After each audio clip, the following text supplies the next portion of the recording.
नमस्कार। क्या आप भी किराए के घर में रहते हैं और सोचते हैं कि घर मेरा थोड़ी ना है, जो भी वास्तु दोष होगा उसका असर तो मकान मालिक यानी कि ओनर पर पड़ेगा, मुझ पर नहीं। एक कड़वा सच बताऊं, किराए के घर का वास्तु दोष आपके बैंक बैलेंस, आपकी सेहत और आपके रिश्तों को दीमक की तरह चाट सकता है। भले ही उस घर की रजिस्ट्री में आपका नाम होना हो, कोई फ़र्क नहीं पड़ता उससे।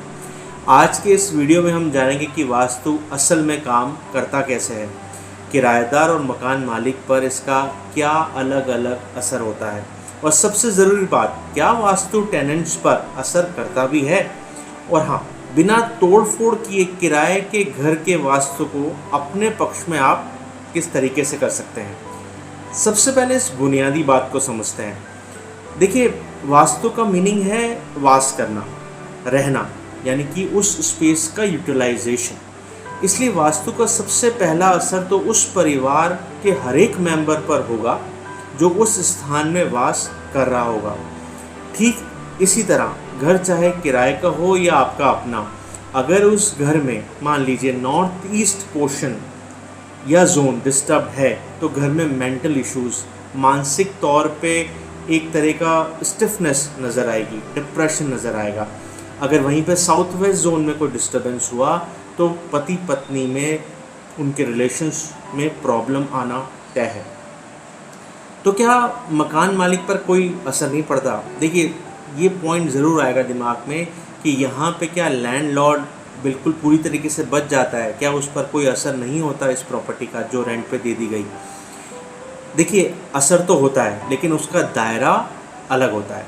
मकान मालिक का उस प्रॉपर्टी की ओनरशिप से जुड़े और मेंटल लेवल से रिलेटेड प्रॉब्लम उसको फेस करनी पड़ती हैं, जैसे कि प्रॉपर्टी डिस्प्यूट्स, लीगल इश्यूज हो जाना। अगर ज़मीन या बिल्डिंग के मुख्य कमर्शियल एंगल्स ख़राब हैं तो ओनर कोर्ट कचहरी के चक्रों में फंस जाता है। डिलेज उसको देखने को मिलते हैं, हर एक डिसीजंस डिले होते जाते हैं। किराएदार नहीं टिकते। अगर घर का नॉर्थ वेस्ट या नैऋत्य कोण जिसे कहते हैं या साउथ वेस्ट अगर डिस्टर्ब हुआ तो मकान मालिक को कभी अच्छा किराएदार मिलेगा ही नहीं। घर बार बार खाली रहेगा जिससे उसकी रेंटल इनकम ब्लॉक होगी। कब्जा हो जाना, गलत वास्तु की वजह से कई बार किराएदार मकान मालिक की प्रॉपर्टी पर कब्जा कर लेता है। इस तरह के मेंटल इश्यूज मकान मालिक को झेलने पड़ते हैं। टेनेंट को जो असर आएगा that will be more on materialistic side, related to savings, new opportunities grab करने में उसको प्रॉब्लम आएगी जिस प्रॉपर्टी में वो रहता है और वहाँ पे वास्तु दोष हुआ तो।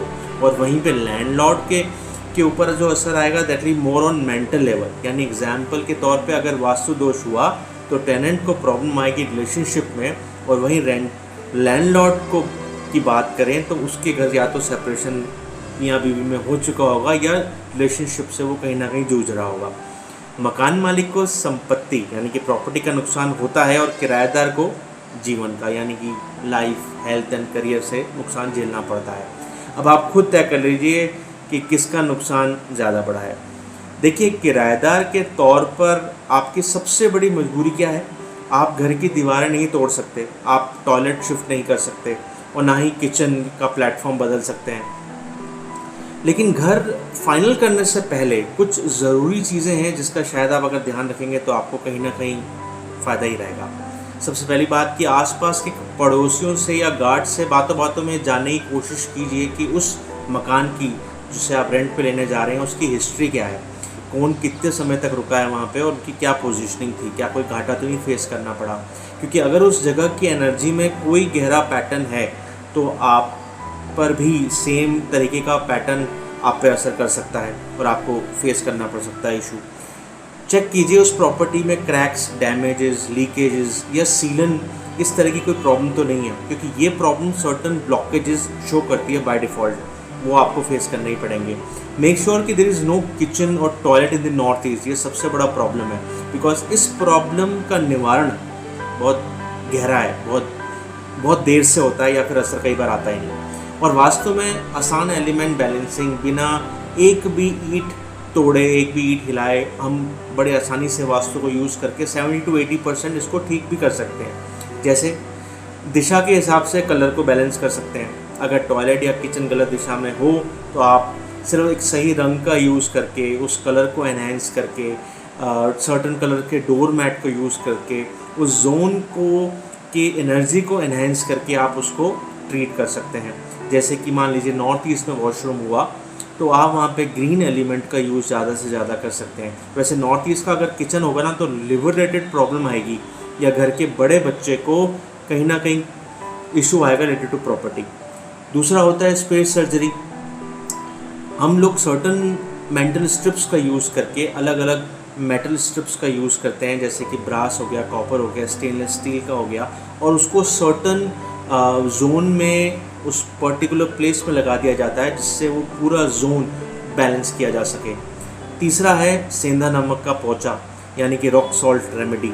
किराए के घर में पिछले रहने वालों की कई तरह की एनर्जी, थॉट फॉर्म्स, उनके इमोशंस जुड़े रहते हैं। घर में शिफ्ट होने से पहले उसके उसको पूरी तरह से क्लीन कराइए विद यूजिंग रॉक सॉल्ट, उससे पोंछा लगवाइए। ये घर की बची कुची सारी नेगेटिव वाइब्रेशंस को ना सोख लेगा और आपको एक अच्छे वाइब्रेशंस क्रिएट करके देगा। फोर्थ पॉइंट है मेन एंट्रेंस की एनर्जी को चेक करना। घर का मुख्य द्वार ऊर्जा का प्रवेश द्वार है, इसे हमेशा साफ रखें। एक सुंदर या स्वस्तिक या ओम लगाएं और वहाँ अच्छी रोशनी रखें ताकि पॉजिटिव एनर्जी का फ्लो बरकरार रहे। Fifth and most important point is कि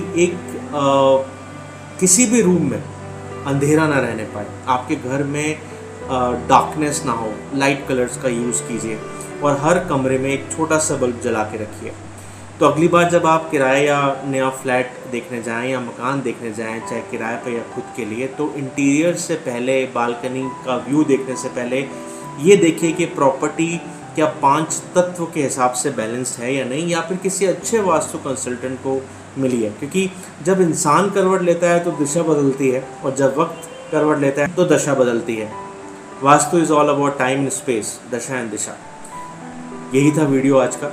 अगर वीडियो अच्छा लगा हो तो शेयर कीजिएगा। मिलते हैं नेक्स्ट वीडियो में। बाय।